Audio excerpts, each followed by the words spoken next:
Hadirin dimohon tenang karena acara akan segera dimulai.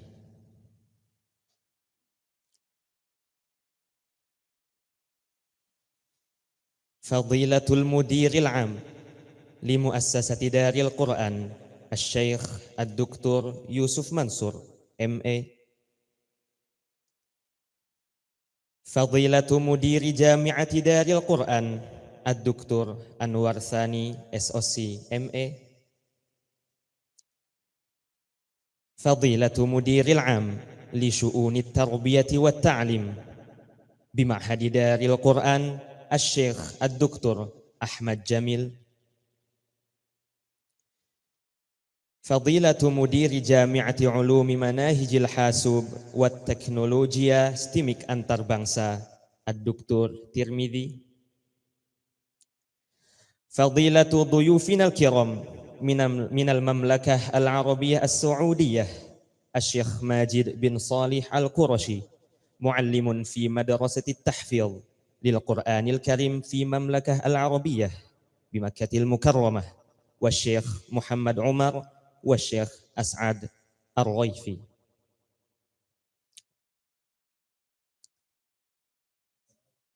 شيخ صالح الزهر. نعم. بسم الله الرحمن الرحيم. السلام عليكم ورحمة الله وبركاته. الحمد لله رب العالمين وبه نستعين على أمور الدنيا والدين. الصلاة والسلام على أشرف الأنبياء والمرسلين محمد وعلى آله وأصحابه أجمعين. أما بعد، نحن رئيس الجلسة البرامج نتشرف ونرحب بحضور المشايخ الكرام من المملكة العربية السعودية بجامعتنا جامعة دار القرآن بمناسبة برنامج المحاضرة العامة بعنوان منهج أصول الدعوة من سورة هود تأمل وتدبر. نقوم رئيس الجلسة البرامج وسوف نرتبها من الأول إلى نهايتها. والبرامج هي كما يلي: أولا كلمة الافتتاح، حيا نفتح برامجنا في المحاضرة العامة بقراءة البسملة بسم الله الرحمن الرحيم. ثانيا تلاوة القرآن الكريم التي سوف يقرأها أزريل دوي بوترا الطالب بقسم علوم القرآن والتفسير، وإليه فليتفضل مشكورا.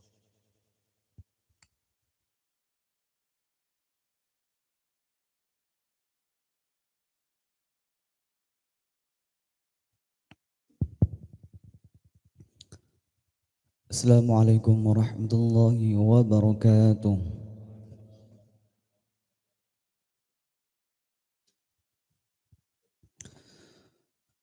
A'udzu billahi minasy syaithanir rajim.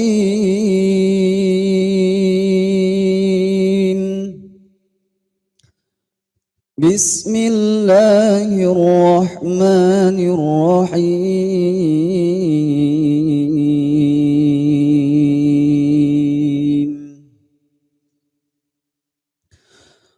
وَلَقَدْ آتَيْنَا مُوسَى الْكِتَابَ فَاخْتُلِفَ فِيهِ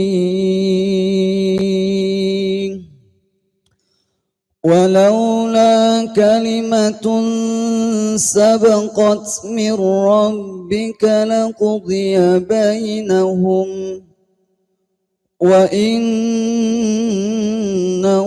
لَفِي شَكٍّ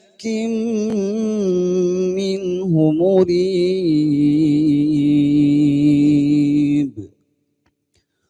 وإن كلا لما ليوفينهم ربك أعمالهم إنه بما يعملون خبير.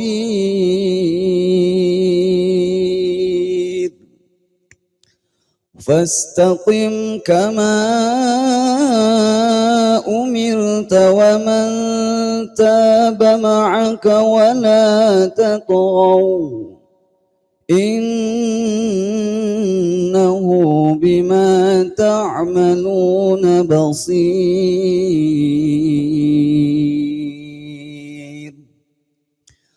ولا تركنوا إلى الذين ظلموا فتمسكم النار وما لكم من دون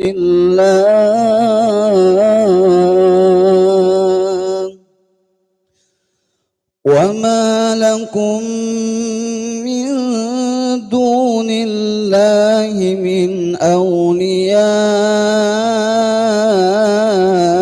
ثم لا تنصرون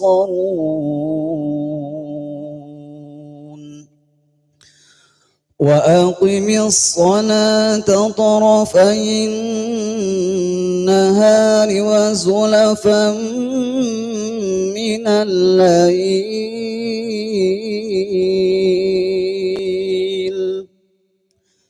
إن الحسنات يذهبن السيئات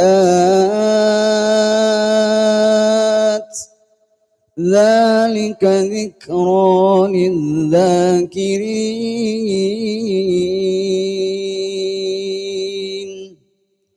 واصبر فإن الله لا يضيء أجر المحسنين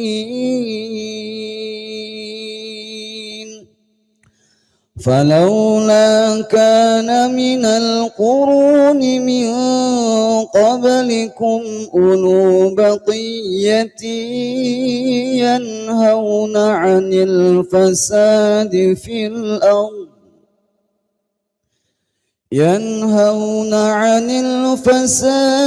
الأرض إلا قليلا ممن أنجينا منهم واتبع الذين ظلموا ما أترفوا فيه وكانوا مجرمين وما كان ربك ليهلك القرى بظلم وأهلها مصلحون صدق الله العظيم والسلام عليكم ورحمة الله وبركاته.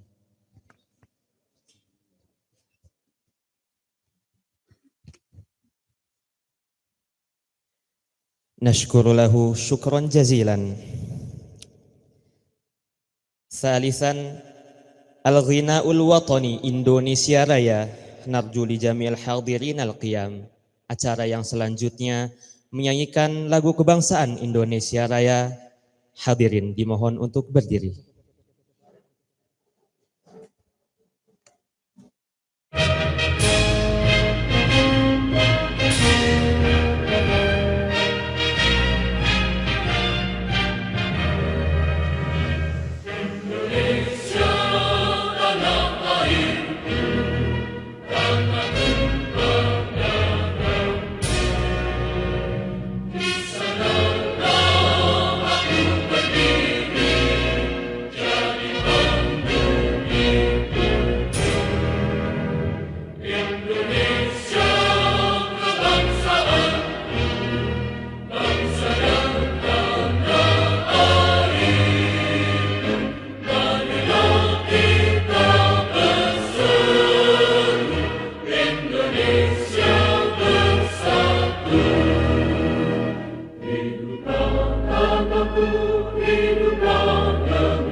Narju lil hadirin al julus. Para hadirin dimohon untuk duduk kembali.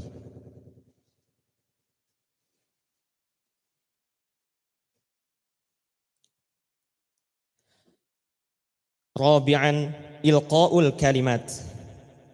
Awalan min amidi kulliyati usuliddin Asy-Syaikh Muhammad Muallim wa ilaihi falyatafaddal mashkuran.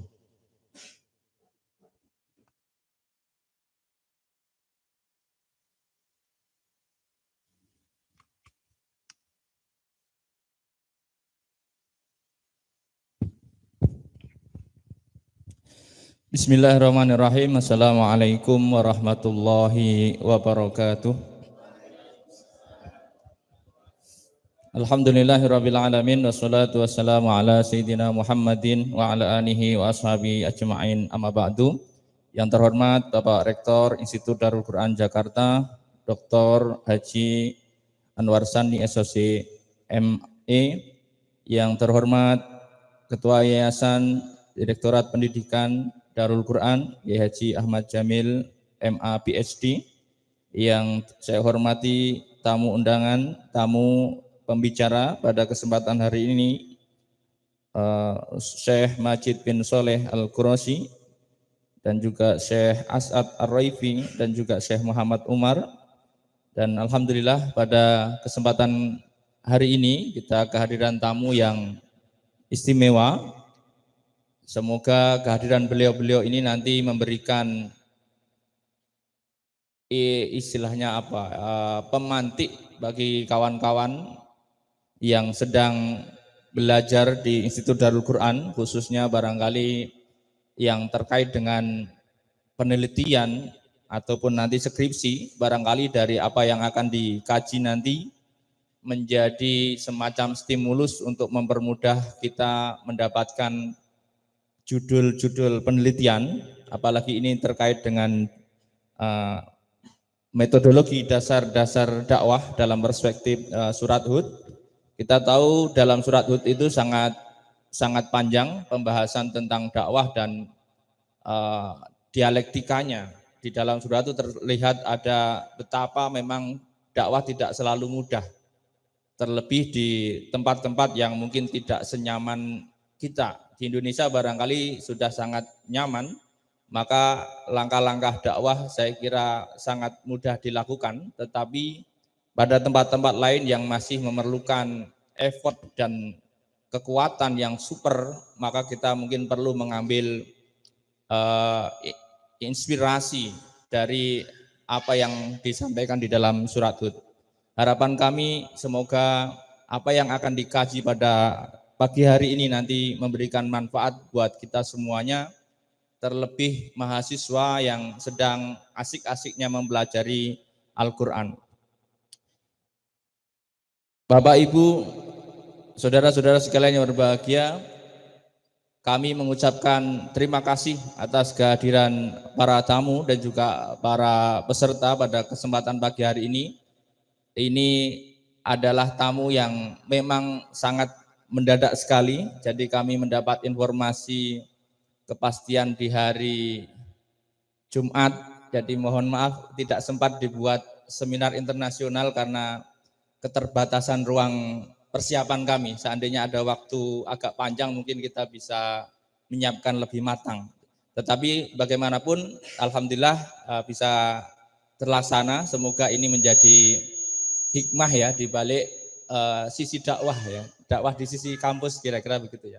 Semoga kami nanti mendapat pelajaran yang berharga dari apa yang terjadi hari ini, dan semoga ini juga bermanfaat untuk pengembangan Institut Darul Quran pada umumnya.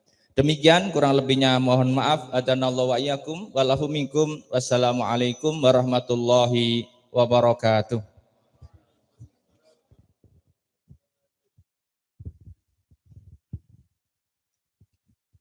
Nashkuru lahu jazila syukr. Thaniyan min mudiri jami'ati Daril Quran allati sawfa yulqiha ad-doktor Anwar Sani SOC MA, falyatafaddal mashkuran ma'jur. Bismillahirrahmanirrahim. Assalamualaikum warahmatullahi wabarakatuh. Alhamdulillah wa syukrulillah ala nikmatillah wa la hawla wa la quwata illa billahil aliyyil azim. Allahumma salli wa sallim wa barik ala sayyidina Muhammad wa ala ali sayyidina Muhammad. Yang kami hormati dan kami ta'zimi guru-guru kita semuanya yang alhamdulillah hari ini pada bisa hadir di kampus kita tercinta Institut Darul Quran, dan merupakan keistimewaan bagi kita semuanya yang ada di Institut Darul Quran kehadiran beliau-beliau yang luar biasa dengan kesibukan, dengan kegiatan yang begitu banyak, tapi kemudian beliau menyempatkan hadir di Institut Darul Quran. Yang kami hormati Syekh Majid bin Shaleh Al-Quraisy, pengajar tahfiz Madrasah Mekah dan juga beliau sebagai nazir wakaf di Mekah. Syekh Dr. Muhammad Umar dari Sudan dan juga Syekh As'ad Al-Uraifi. Alhamdulillah, terima kasih atas kehadiran para masyayikh yang luar biasa untuk bisa menyempatkan hadir di kampus kita, tentu dengan kehadiran tamu-tamu dan orang-orang hebat menjadikan kampus Institut Darul Quran juga mendapatkan doa dan ridho dari beliau-beliau ini. Dan juga yang kami hormati pimpinan Darul Quran, Direktorat Pendidikan, sekaligus Ketua Yayasan Darul Quran Indonesia, dan juga dosen di Institut Darul Quran, Kiai Haji Ahmad Jamil PhD. Hari ini ada rasa sedih dan juga ada rasa bahagia. Rasa sedih bahwa kemarin kita mendapatkan informasi sahabat kita, teman kita, tim kita yang merupakan guru tahfiz di Rumah Tahfiz Gaza dan juga tim penyaluran bantuan dari para donatur Darul Quran yang ada di Gaza, Palestina, di saat menyalurkan bantuan beberapa hari yang lalu lahir putri beliau yang kedua. Dan kemarin kita mendapatkan informasi bahwa seluruh keluarganya menjadi korban serangan rudal dari Israel dan semua keluarganya meninggal dunia. Kita doakan mudah-mudahan beliau menjadi syahid serta keluarga, dan juga semua rakyat Palestina, warga Palestina diberikan keselamatan, keberkahan, kekuatan, kesabaran, dan kondisi yang terbaik. Dan kita yang ada di Indonesia mudah-mudahan bisa mendukung, mendoakan mereka semuanya agar kemudian Allah memberikan yang terbaik dan menyelesaikan peperangan ini. Kabar gembiranya nanti siang insya Allah guru kita Kiai Haji Ahmad Jamil akan terbang ke Malaysia untuk wisuda gelar PhD-nya. Insya Allah tanggal berapa? Tanggal 25, tapi terbangnya udah nanti siang insya Allah. Rangkaian acaranya banyak sebelum wisuda. Tentu terima kasih juga buat teman-teman semuanya, Ustadz Mu'alim, Ustadz Nizam, dan kawan-kawan media, dan seluruh sivitas akademika Institut Darul Quran, dan juga para mahasiswa-mahasiswi yang hadir. Kesempatan seperti ini sebenarnya kesempatan yang sangat unik, sangat langka, dan luar biasa kesempatannya. Mudah-mudahan teman-teman semuanya bisa mengambil pelajaran yang banyak dengan hadirnya tamu-tamu istimewa kita. Kita doakan beliau-beliau semuanya mudah-mudahan diberikan kesehatan, keberkahan, kemuliaan dunia dan akhirat insya Allah. Demikian dengan mengucap Bismillahirrahmanirrahim, acara pada pagi hari ini kuliah umum Fakultas Usuluddin Institut Darul Quran dengan tema metodologi dasar-dasar dakwah perspektif surat Hud, sebuah refleksi dan implementasi secara resmi dibuka. Terima kasih. Assalamualaikum warahmatullahi wabarakatuh.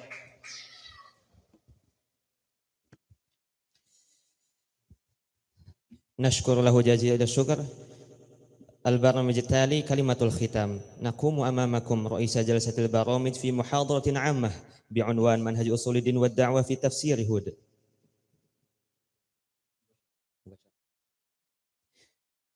تأمل وتدبر بجامعة دار القرآن، ونشكركم على حسن اهتمامكم ومتابعتكم ومشاركتكم، ونعتذر عن أي أخطاء، ونفوض برنامج المحاضرة العامة إلى رئيس جلسة المحاضرة الأستاذ خير النظام. هيا نختم برنامجنا بقراءة الحمد لله رب العالمين، والسلام عليكم ورحمة الله وبركاته.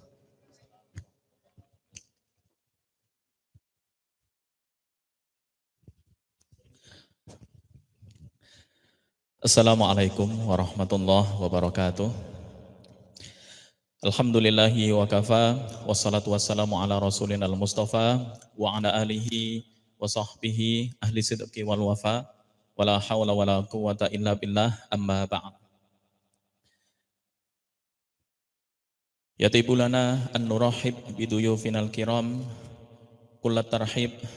Awalan fadilatul Syekh Majid Ibnu Shalih Al-Qurashi, muallim fi madrasati tahfidz lil Qur'anil Karim bi Makkah Al-Mukarramah.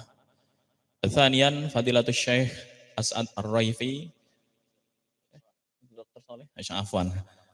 Fadilatul Syekh Dr. Saleh. Wa tsalitsan fadilatul Syekh Muhammad Umar fi Jami'ati Daril Quran bi Jakarta.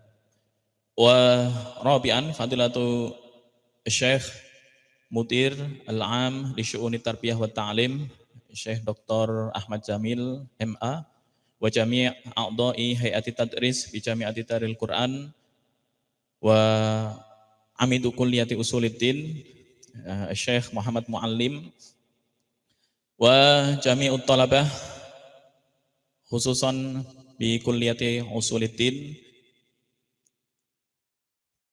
Yang kami hormati rekan-rekan semua dari Fakultas Usuluddin, para mahasiswa, para staf, para dosen. Sebelum kuliah umum ini kita mulai dengan tema Manhaj Usulid Da'wah min Surati Hud Ta'amul wa Tadabbur, atau metodologi dasar-dasar dakwah dalam surat Hud, sebuah refleksi dan implementasi yang akan disampaikan langsung oleh pembicara kita, para masyayikh dari Al-Mamlakah Arabiyah Saudiyah. Dan seperti biasa, sebelum acara ini dimulai, kami bacakan biografi Syekh pembicara. Beliau bernama Syekh Majid Ibnu Shalih Al-Qurashi.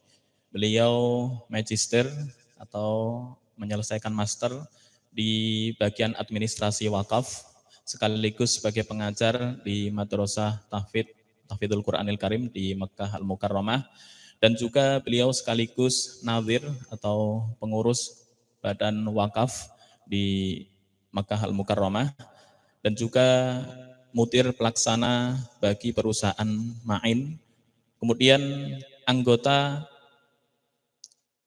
di bagian administrasi organisasi para jompo, para lansia dan jompo di Makkah Al-Mukarramah. Dan juga beliau sebagai anggota di kantor dakwah selatan di sebuah desa di Makkah Al-Mukarramah. Sekaligus beliau sebagai bagian fi nadharah ittati awqaf, bagian administrasi wakaf di Makkah Al-Mukarramah. Langsung kami persilahkan kepada beliau, narju li fadilati syekh mubasyaratan ilqa'u al-kalimat at-thayyibah bi maudu' au bi unwan manhaj usulid da'wah fi surati Hud ta'ammul wa tadabbur. Wa ilaihi wa ila fadilati syekh Majid Ibnu Shalih Al-Qurashi, falyatafaddal mashkuran mahjura.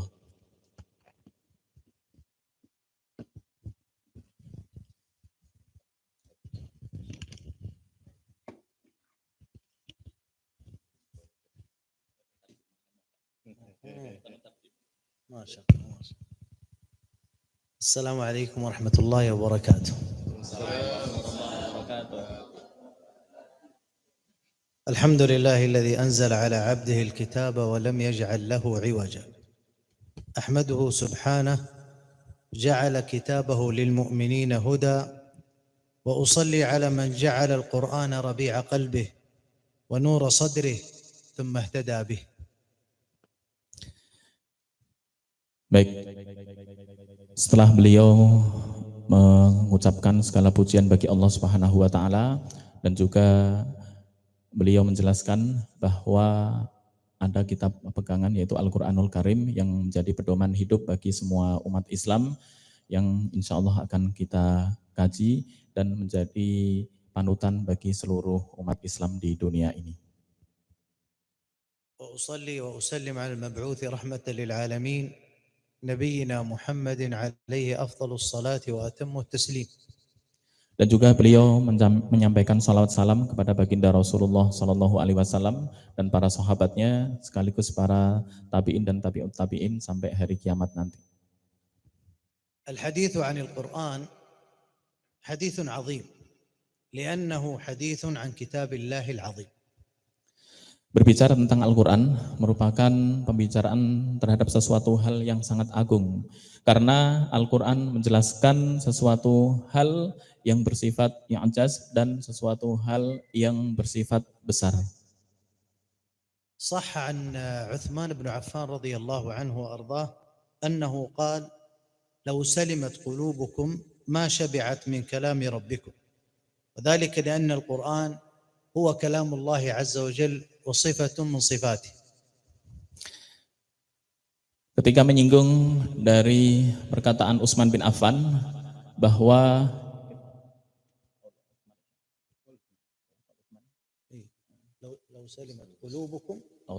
lau salimat qulubukum, ketika hatimu itu menjadi hanif dan lurus dan selamat, Masya Allah, maka pasti akan melangkah sesuai dengan yang diharapkan atau yang tidak akan merasa kenyang dengan sesuatu yang ada di dalam Al-Quran, pasti akan ingin menggali lebih dalam lagi. حديثنا عن سورة هود حقيقة لم يكن بنفس الطريقة اللي كنتم تتأملونها يعني، لكن هي وقفات ممكن 5 إلى 10 وقفات، نقف وقفات بسيطة مع هذه الصورة نتأمل فيها ونتدارس، ولعل الله عز وجل أن ينفعنا وإياكم بما نسمع ونقول. Berbicara tentang kandungan atau isi dari surat Hud, kita akan berbicara beberapa fakroh atau beberapa maktok ya, supaya bisa difahami. Nggak mungkin kita langsung membahas surat Hud semuanya karena jumlahnya sampai ratusan ayat, mungkin sampai 4 atau 5 maktok atau fakroh dari surat Hud. روى الترمذي عن ابن عباس رضي الله عنه قال قال أبو بكر رضي الله عنه يا رسول الله قد شبت، قال شيبتني هود والواقعة والمرسلات وعما يتساءلون وإذا الشمس كورت. Beliau menjelaskan hadis yang diriwayatkan oleh Abu Bakar. Kemudian beliau mengatakan, ya Abu Bakar, qad shibta, wahai Abu Bakar, engkau telah menjadi tua atau muncul uban di kepala engkau. Kemudian apa jawaban Abu Bakar ketika ada perkataan seperti itu? Qad syayyabatni, sebenarnya yang menjadikan saya beruban karena ada beberapa surat yang diturunkan, yaitu Amma Yatasa'alun, kemudian surat Al-Waqi'ah dan surat-surat yang lainnya. وقد شيبت هود رسول الله صلى الله عليه وسلم ما حل بالأمم من عاجل بأس الله تعالى، فأهل اليقين إذا تلوها ترى على قلوبهم من ملكه وسلطانه وقوة بطشه على أعدائه. Dan jika surat Hud itu telah menjadikan atau menyebabkan Abu Bakar muncul uban di kepala, karena dalam surat Hud mengandung sesuatu hal yang sangat besar, dan jika engkau membacanya, maka hal tersebut mengandung faedah yang sangat luar biasa. والآية التي شيبت النبي عليه الصلاة والسلام في سورة هود قوله سبحانه فاستقم كما أمرت. Kemudian ayat yang menjadikan Rasulullah Shallallahu Alaihi Wasallam itu muncul uban, yaitu di surat Hud ayat fastaqim kama umirta wa man taba ma'aka wala tatghaw, yang menunjukkan bahwa ayat tersebut perintah untuk kita beristiqomah. فالأمر بالاستقامة والثبات على ذلك لا يصبر عليها أي على الاستقامة إلا العظماء من الرجال. Bahwa perintah istiqomah dalam ayat tersebut yang menjadikan Nabi beruban itu merupakan sesuatu hal yang berat, terutama di punggung atau di pundak bagi laki-laki. Karena laki-laki menjadi simbol tanggung jawab atas semuanya, baik di sosial ataupun di apapun itu, sehingga cepat menjadikan laki tersebut beruban. طيب نبدأ الآن في الوقفات والأساليب التربوية من هذه الصورة. Baik, kita langsung memulai waqafat atau maktok-maktok atau bagian-bagian tentang uslub atau metodologi dakwah di surat Hud.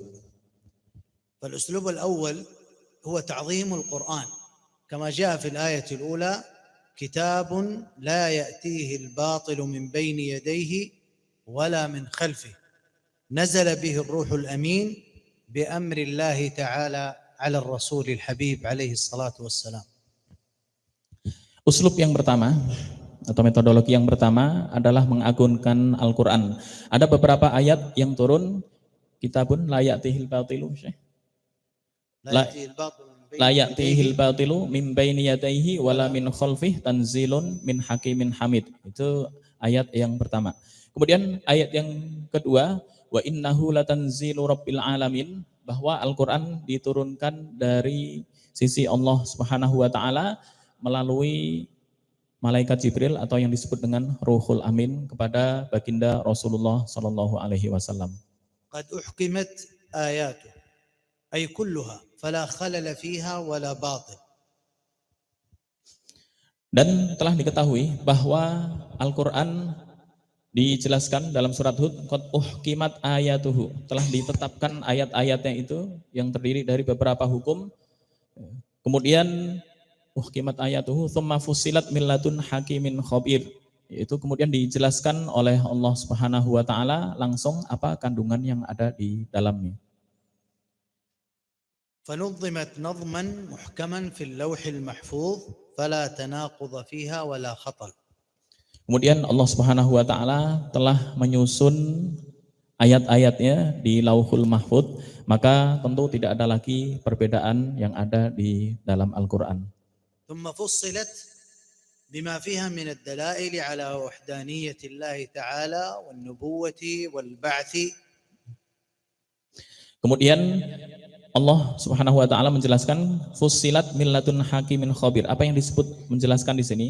Allah menjelaskan langsung tentang keesaannya dan juga tentang rububiyah yang menjadikan li'azamati dalailil Qur'anil Karim, yaitu tentang keagungan dalil-dalil Al-Qur'anul Karim. وذكرت الوعد والوعيد والثواب والعقاب. Dan juga di dalam Al-Quran disebutkan tentang janji dan ancaman sekaligus pahala dan dosa. فالواجب علينا أحبتي أن نلتزم بهذا القرآن ونعظمه في نفوسنا تعظيما نكون أول ملتزمين به.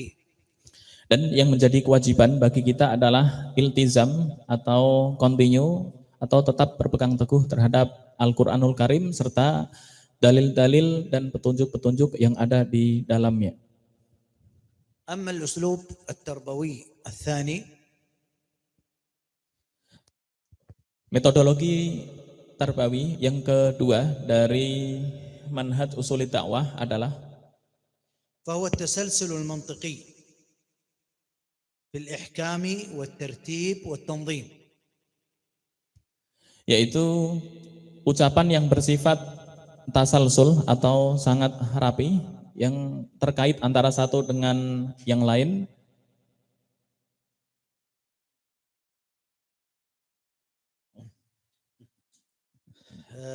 والتفصيل والتوضيح والبيان، ولا يكون العمل سليما وناجحا إلا بهذين الأمرين التوضيح والبيان.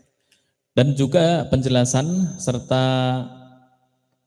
serta isi dari kandungan Al-Quran yang tentunya semuanya tidak akan sempurna kecuali dengan at-tawdih wal bayan ini. إذن الأمرين نعيد بس عشان نوضحها أكثر. فالإحكام والترتيب والتنظيم هذا الأمر الأول. الأمر الثاني التفصيل والتوضيح والبيان. Yang pertama yaitu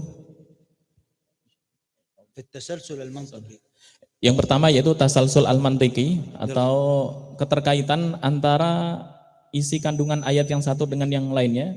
Kemudian yang kedua adalah at-tawdih wal bayan atau penjelasan serta tafsir dari isi kandungan Al-Quran itu sendiri. إذا حققنا هذه الأمرين فماذا يكون بعد ذلك؟ Jika dua hal itu telah terwujud, maka apa yang terjadi setelah itu? أولا عبادة الله وحده فهو الخالق المستحق للعبادة وحده. Yang pertama yaitu beribadah kepada Allah, yang Allah sebagai pencipta dan juga Allah adalah yang paling berhak untuk disembah. الإيمان بالحبيب الرسول عليه الصلاة والسلام وأنه نبي ورسول ومبشر ونذير. Dan juga yang kedua beriman kepada apa yang telah dibawa oleh baginda Rasulullah Shallallahu Alaihi Wasallam dan juga mengimani nubuwah atau kenabian dari baginda Rasulullah Shallallahu Alaihi Wasallam dan juga risalah yang telah dibawanya. Istighfarullah wa taubah ilaih wal ubudiyyah lahu wahdah. Dan juga menolong agama Allah serta bertaubat kepadanya dan kita atau rujuk atau kembali kepada ajaran kandungan Al-Quran itu sendiri. Al-i'tiqad bi yaumil qiyamah wal amal li liqa'illahi azza wa jalla. Kemudian yang berikutnya meyakini akan adanya hari kiamat dan meyakini bahwa hari kiamat akan terjadi secara pasti walaupun kapan pelaksanaannya itu yang dirahasiakan. إذا تحققت هذه الأمور هنئ العيش في الدنيا وكان متاعا حسنا. Dan jika hal itu telah menjadi nyata, maka kehidupan di dunia ini tentu tiada artinya. والله عز وجل يقول يمتعكم متاعا حسنا إلى أجل مسمى. Allah Subhanahu wa taala berfirman, "Yumatti'akum mata'an hasanan ila ajalim musamma." Allah telah memberikan waktu kepada engkau untuk bersenang-senang dalam waktu yang ditentukan sampai tempo yang ditentukan pula. والتكريم في الآخرة ويؤتي كل ذي فضل فضله. Dan juga Allah Subhanahu wa taala memberikan kemuliaan kepada antum di hari kiamat nanti dengan kemuliaan yang baik. طيب من أعرض يقول الله عز وجل وإن تولوا فإني أخاف عليكم عذاب يوم كبير.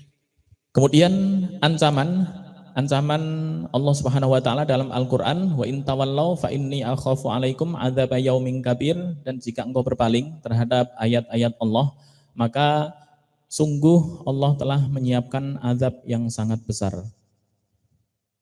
أما أسلوب الترغيب والترهيب فهو الأسلوب التربوي الثالث.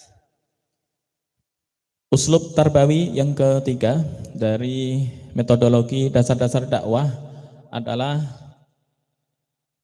وهذا يدق على الوتر الحساس للإنسان بحيث يعيش معه في كل وقت. الأسلوب الثالث هو الترغيب والترهيب. دائما في الحياة يكون الإنسان يعيش بين الترغيب والترهيب. Kemudian uslub yang ketiga adalah targhib wa tarhib atau memberikan semangat dan memberikan sesuatu hal yang menakutkan.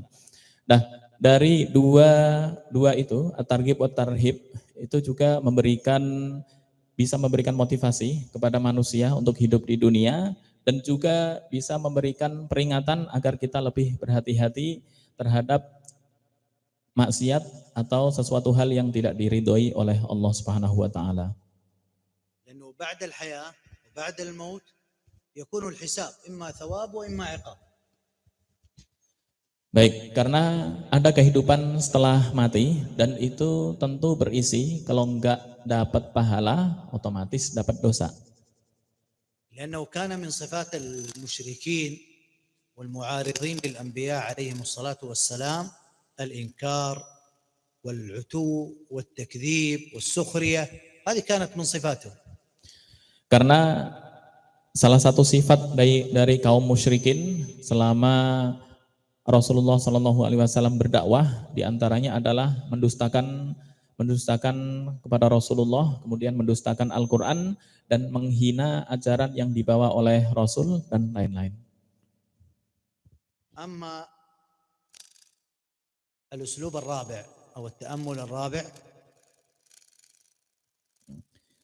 kemudian metodologi yang keempat dari metodologi dasar dakwah dalam surat Hud, وينبغي أن نقف عند نتائجه وآثاره والوقوف في المتأمل المتدبر ليكون من المفلحين. yaitu kita berhenti kepada sesuatu hal yang sudah diproduksi atau sudah terjadi, dan hal tersebut bisa mengarahkan atau memberikan batasan bagi kita di mana kita berdiri, apakah sesuai dengan batasan ataupun lewat dari batasan yang telah ditentukan. لأن الأنبياء لم يؤمن معهم إلا قليل. Karena para nabi, ketika kita membaca sirah, bahwa pengikut mereka rata-rata adalah sedikit. وهذه الفئة القليلة هي التي لها الفوز ولها الفلاح، وهي التي استطاعت أن تصبر على طاعة الله وعبادة الله وحده. Dan jumlah sedikit ini yang akan mendapatkan keberuntungan dari Allah Subhanahu wa taala, tapi mereka diberikan motivasi berupa sabar sampai di hari kiamat nanti yang dijanjikan oleh Allah Subhanahu wa taala dan mendapatkan kemenangan yang sangat luar biasa.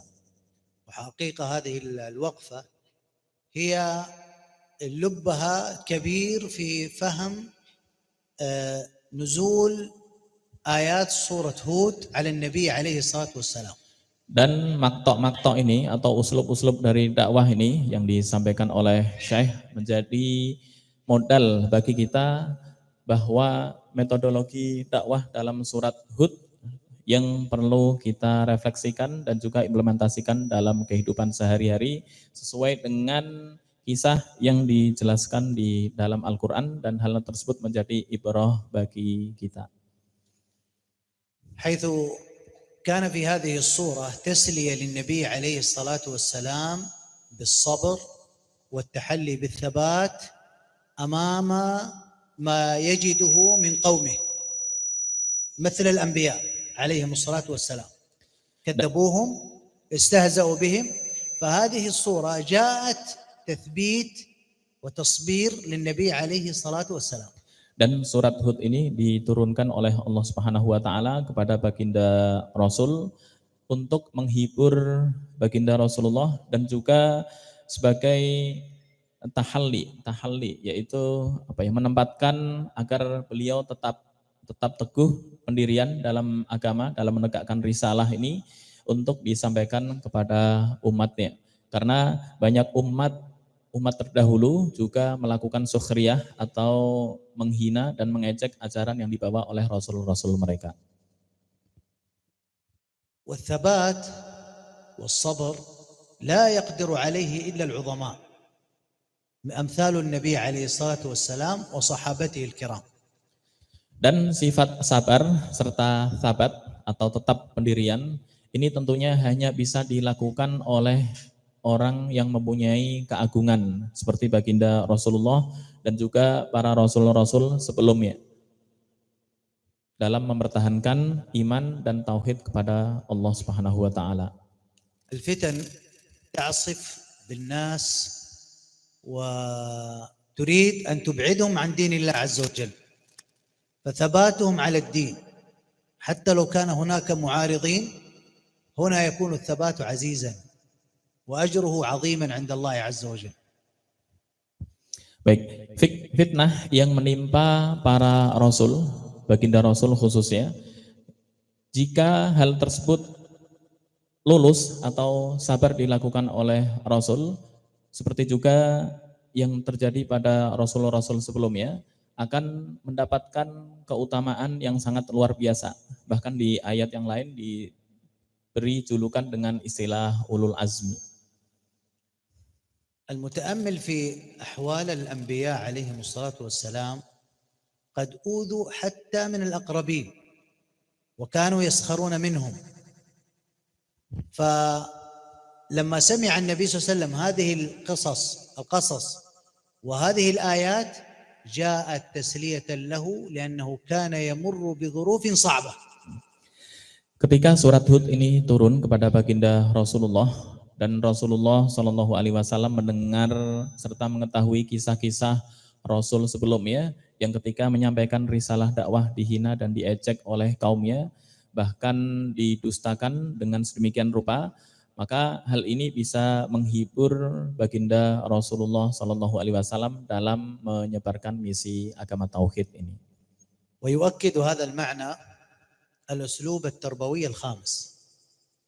Dan hal ini yang menguatkan metodologi dari dasar-dasar dakwah yang kelima. مع قول الله عز وجل فلعلك تارك بعض ما يوحى إليك وضائق به صدرك أن يقولوا لولا أنزل عليه كنز أو جاء معه ملك إنما أنت نذير والله على كل شيء وكيل. Dan hal ini yang menguatkan makna dari ayat yang disebutkan dalam surat Hud ayat yang ke-12, fala'allaka tarikum ba'dha ma yuha ilaika wa dha'ikum bih, maka boleh jadi kamu hendak meninggalkan sebagian dari apa yang diwahyukan kepadamu dan sempit karena dadamu, karena khawatir bahwa mereka akan mengatakan mengapa tidak diturunkan kepadanya perbendaharaan atau kekayaan atau datang bersama-sama dengan dia seorang malaikat. Sesungguhnya kamu hanyalah seorang pemberi peringatan dan Allah pemelihara segala sesuatu. فكل من دعا إلى الله يجد في طريقه المتاعب والكثير من السخرية والاستهزاء حتى من الأقربين.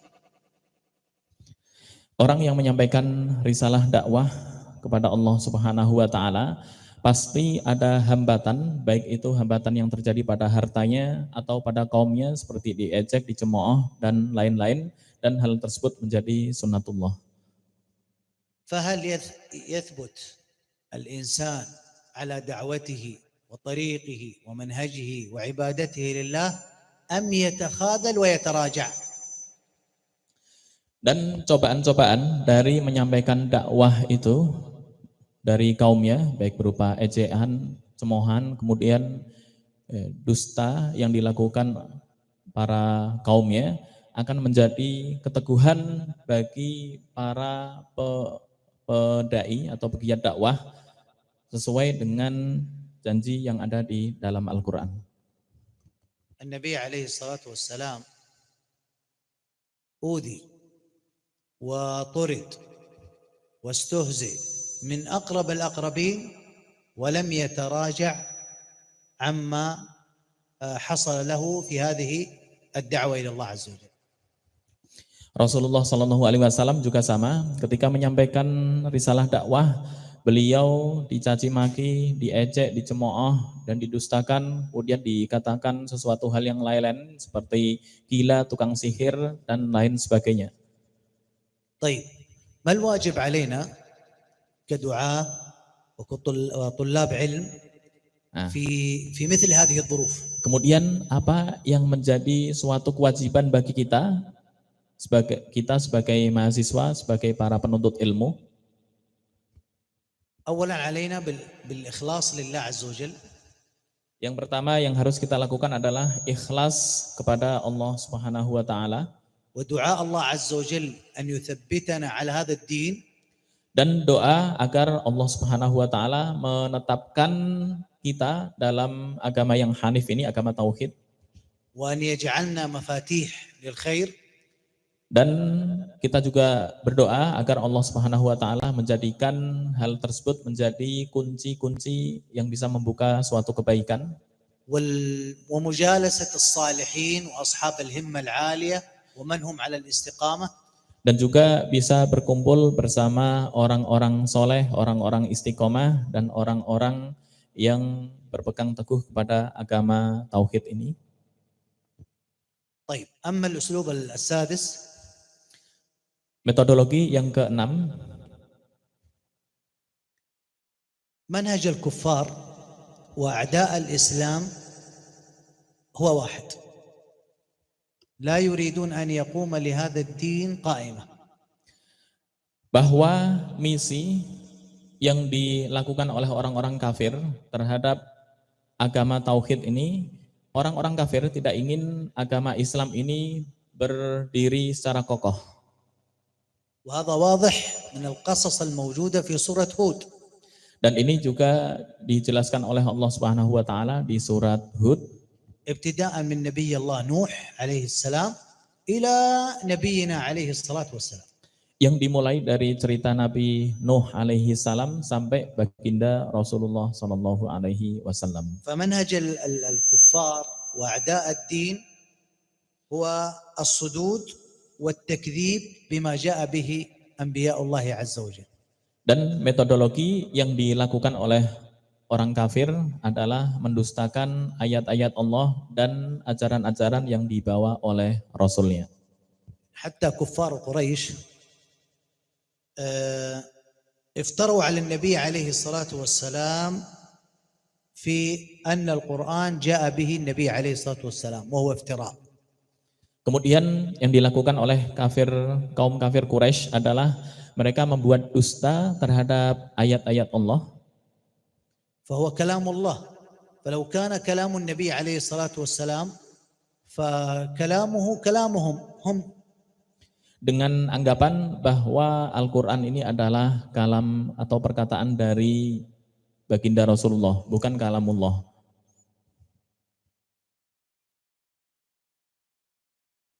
طيب الأسلوب السابع Metodologi yang ketujuh dari metodologi